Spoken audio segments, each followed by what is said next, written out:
guys, welcome back to Swords and Stitches. Today we're going to make this table. All right, so we are on part 2 of building the table, right? Yeah. What are we doing? We are aging the pipes. All right, guys, this is going to be the super fun part where we get to put the awesome design on the tabletop. But first, we get to do the not so awesome part of sanding. Yep. So, what sort of sandpaper do we have on this thing? This is like a 120 grit, because we don't want to lose too much of the wood surface, but we do want to clean off some of this like grimier stuff. Let's do it. So this one is like not too bad, but we want to get rid of a lot of the black grime. Oh, also, it's very important to sand with the grain. If you sand against the grain, you can like create new splinters and do all sorts of weird, shitty stuff to the wood.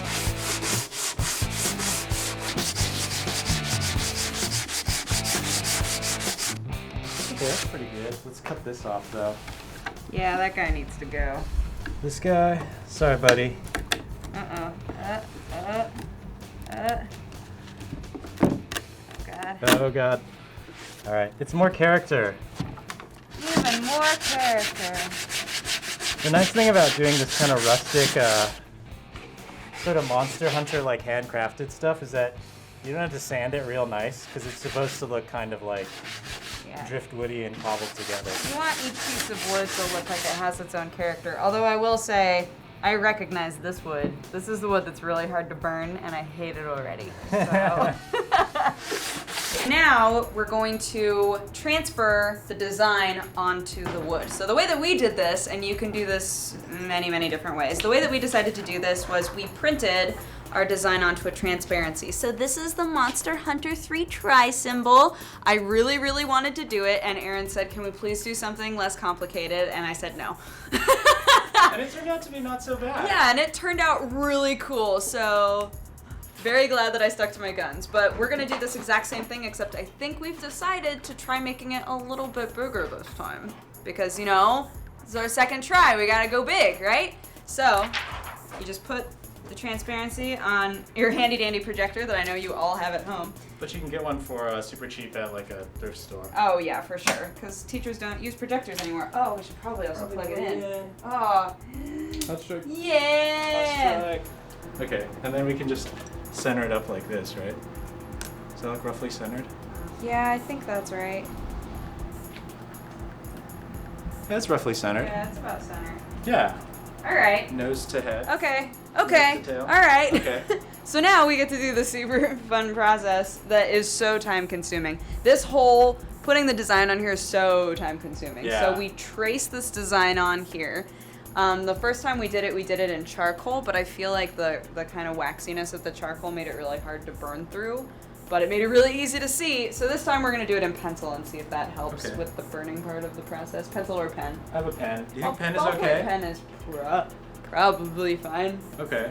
Right? Or do you think Sharpie would be better? Sharpie would make me nervous too, I think. Oh, because we'd be inhaling burning Sharpie? Yeah, let's go with that. Okay. As the reason. Wait, why were you nervous? Because it's just like, it's black. You know, it's just like hardcore black. And if, I don't know what it would look like burning over that. Oh, this pen doesn't work. All right, I'm gonna go buy us some pencils. Okay. I'll start transferring the design. You go buy pencils. I'll eat Doritos and draw. Yeah.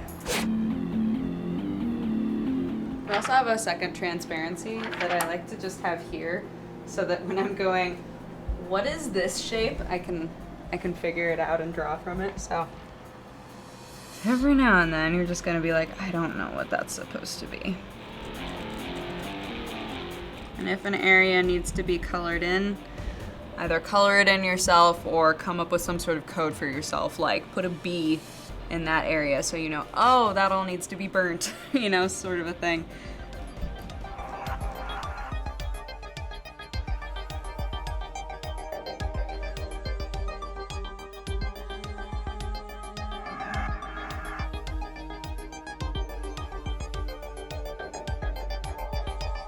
So we're actually doing pretty good, I think. It's been about, how long have we been at this? Like an hour, 2 hours? I hope it's not been 2 hours. I think an hour. An hour? Rome wasn't built in a day. It's done. And now we're ready to burn. Thank God. Which is way more relaxing and will be way less harsh on my back. So now we are doing the wood burning process, which is actually very relaxing through this. Both Aaron and I have realized that it's just super zen. Yeah, it's a very zen process. You see a lot of progress happen in a very vibrant way, and you can get wood burners at like any craft store. I got mine at a Michael's.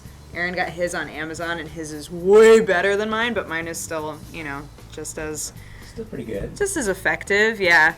And this is another part of the process that just takes a really long time, but you gotta go slow and make sure you don't ruin your design because you can't take back a burn. Yeah. Much like in life. You can kind of with friends, you can't take back a burn. Sick burn, bro. A sick burn, yeah. You've been so excited to use that Oh line. yeah, I got to say it. Sick burn, bro. Sick burn, bro.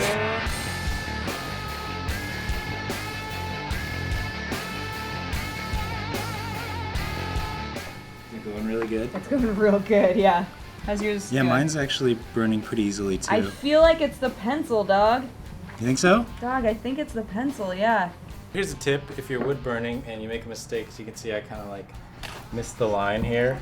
You can actually just take some sandpaper and you can sand down the part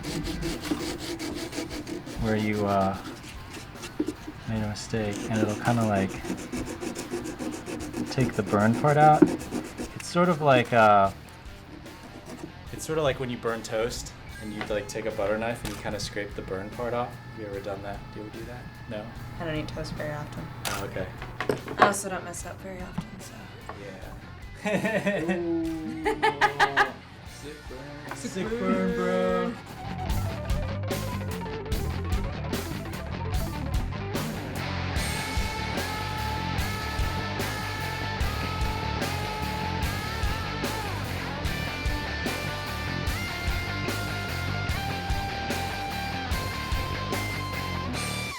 I'm really happy with this. This is so much cleaner than our first one. Yeah, it turned out like really nice. Yeah. These lines and I like are it a lot bigger. thinner. I know that it took a lot longer because we made it bigger, but I like it bigger. How long did this took like, I want to say like we've spent like 6 or 8 hours burning No, this table. I was gonna say like 5 or 6. Yeah. Since we both went for 6, let's say 6. It took us about 6 hours just to burn this table, but we chose a really complicated design. You don't have to choose something this complicated. Or this big. Or this big. That's also true. Or this big. So now, we're actually going to burn it more, but not in the same way. We're going to take a torch to it and create kind of a vignette around the sides and take a torch a little bit in the middle. It's going to make it look really old, but also add a lot of depth in terms of color. And it's going to be sick. So at first, we were planning on using a creme brulee torch, but instead we're just gonna use this. Don't be shy with this. Also, if you are not of an age where you should be using a torch, have an adult. Buy it for you. Buy it for you.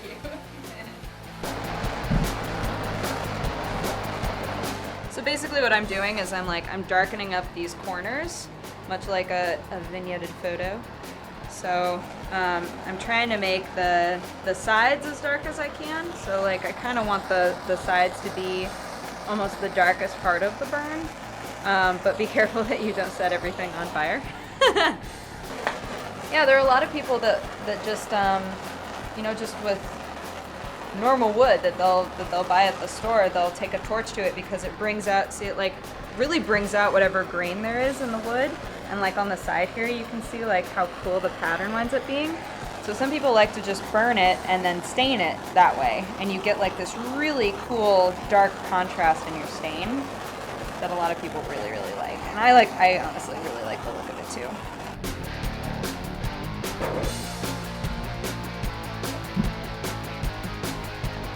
So now, I don't want to set you on fire. We're gonna go in the lines here. Yeah, in between each panel of wood, we're gonna just like go over it really lightly over and over again until we like the look of it.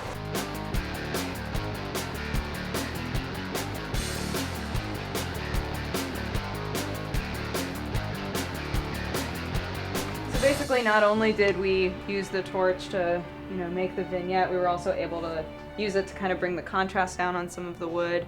You can use it to do some pretty cool things, which we found out, which is super fun. So I'm really happy with how this looks. I'm jazzed about that. So now all we got to do is seal it, is put the final coat on it. So sick. All right, so the final part of this process is brushing on polyurethane. Now this is awesome because it'll be a final coat, it'll seal the whole thing and keep it preserved and protected. It's also matte, which means that it won't be too shiny because we still want it to look all rustic and woody and beautiful. Funny story, we actually originally bought a stain and this, so this is what you would typically put on after the stain. But the stain really just took away from it.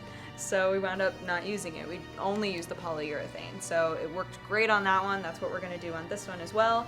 And that's it. That's all I have to say. Cool, let's do it. You just brush it on. Yeah, you just brush it on, dog. Mainly this will be good because it'll keep you from getting splinters. It'll keep your table from getting all weird. Yeah.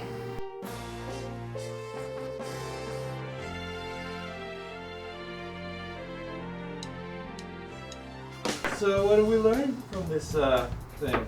If you use wood burners, you're gonna eventually burn yourself. So have some Vaseline around, have some cold water available. I still have, from the prototype table, I still have a burn healing on my arm.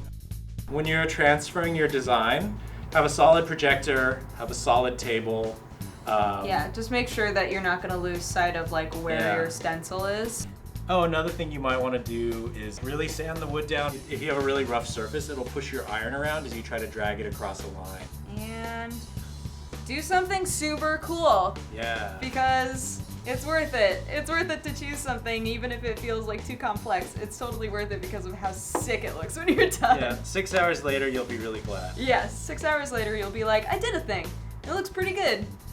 So that's how we feel right now. Yeah. So, what are we doing next?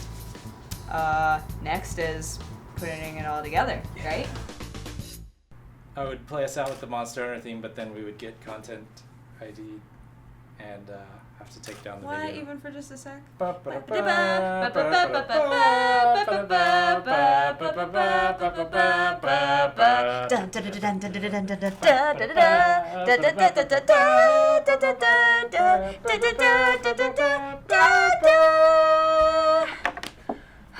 Mwah.